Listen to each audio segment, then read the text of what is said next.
उत्तर प्रदेश के बागपत जिले का एक छोटा सा गांव इस वक्त गहरे दहशत के साए में है। जहां कभी कुरान की आवाज गूंजती थी, आज वहां मातम पसरा है।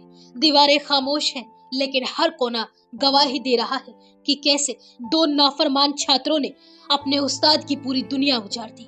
बागपत के गांगनौली गांव की मस्जिद में मौलाना की पत्नी और उनकी दो मासूम बेटियों की हत्या के बाद मस्जिद में सन्नाटा पसर चुका है और गांव की गलियां सूनी पड़ गई है।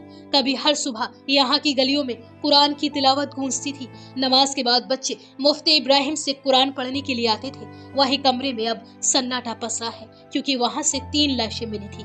मौलाना की पत्नी इसराना, उनकी 2 नन्ही बेटियों की हत्या कर दी गई। मुफ्ती इब्राहिम सालों से बच्चों को कुरान की शिक्षा देते आ रहे थे। उन्हीं के पास एक किशोर आता था, नाम था रेहान। शुरुआत में वह मेहनती और शांत स्वभाव का छात्र था, लेकिन वक्त के साथ उसका ध्यान पढ़ाई से भटकने लगा।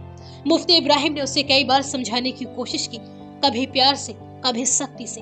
पत्नी इसराना भी रेहान को अनुशासन में रखने का प्रयास करती रही, पर शायद किसी को अंदाजा नहीं था कि यह सख्ती एक दिन इतनी भयानक कीमत वसूल करेगी। धीरे धीरे रेहान के भीतर गुस्सा और नफरत घर करने लगी। वह कुरान से दूर होता चला गया और उसी दूरी ने उसके दिल में बदले की आग जला दी। कुछ दिन पहले उसने अपने एक साथी के साथ मिलकर एक प्लान बनाया, उन लोगों से बदल लेने के लिए जो लोग उसे कुरान पढ़ने के लिए कहते थे।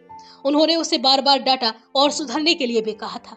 एक रात रेहान चोरी छिपे मस्जिद में दाखिल हुआ। सबसे पहले उसने सीसीटीवी के डीवीआर रूम में जाकर रिकॉर्डिंग डिलीट की, ताकि उसके कदमों के निशान मिट जाएं।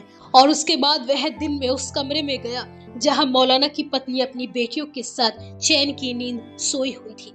रेहान के हाथ में हथौड़ा था और मन में बदले की आग। कुछ ही पलों में उसने ताबड़तोड़ वार कर उनकी जान ले ली। शोर सुनकर मौलाना की 5 साल की बेटी जाग गई। उसने जो देखा वह किसी भी बच्चे के लिए भयावह था।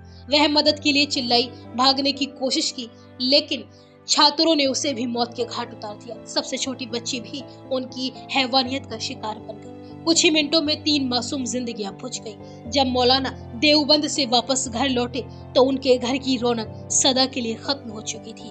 रोते हुए मौलाना इब्राहिम ने कहा, मेरी बेटी ने कुछ देर पहले मैसेज किया था, अब्बू रेहान जैसा खिलौना लाना, लेकिन मुझे क्या पता था कि वही रेहान मेरी बेटियों का सब कुछ छीन लेगा। इस हत्याकांड के बाद से पूरे गाँव में खामोशी है और अब मुफ्ती इब्राहिम अपनी टूटी हुई जिंदगी के टुकड़ों को समेटते हुए वापस अपने मूल गांव शामली जिले के सुन्ना लौट गए हैं। गांव के लोग बताते हैं कि जाते वक्त उन्होंने बस इतना कहा, जहां मेरी बीवी बच्चों का खून बहा, वो अब वहां नहीं रहना चाहते। गांव के लोग खामोश हैं। मस्जिद का बरामदा वीरान पड़ा है, बच्चों की तालीम बंद हो चुकी है और मुफ्ती इब्राहिम पलायन कर गए हैं। गांव के ही एक अब्दुल कयूम ने बताया कि मुफ्ती मस्जिद से चले गए, बोल रहे थे कि मेरी बीवी बच्चे नहीं रहे तो मैं यहाँ रहकर क्या करूंगा। फिलहाल भले ही पुलिस ने इस गुत्थी को सुलझाने का दावा किया हो, लेकिन अभी भी कई गंभीर सवाल खड़े हैं। मौलाना के साले का आरोप है कि छोटे बच्चे इतनी बड़ी वारदात को अंजाम नहीं दे सकते। उन्होंने बताया कि हत्या करने से पहले घर में लगे सीसीटीवी कैमरों को तोड़ा गया था। यह घटना एक बड़ा सवाल खड़ा करती है कि क्या मौलाना को तालीम देना ही इतना बड़ा कसूर बन गया, और क्या वाकई सिर्फ 2 नाबालिग बच्चे मिलकर इतने बड़े ट्रिपल मर्डर को अंजाम दे सकते हैं। इन तमाम पहलुओं की परत दर परत फिलहाल खुलना बाकी है।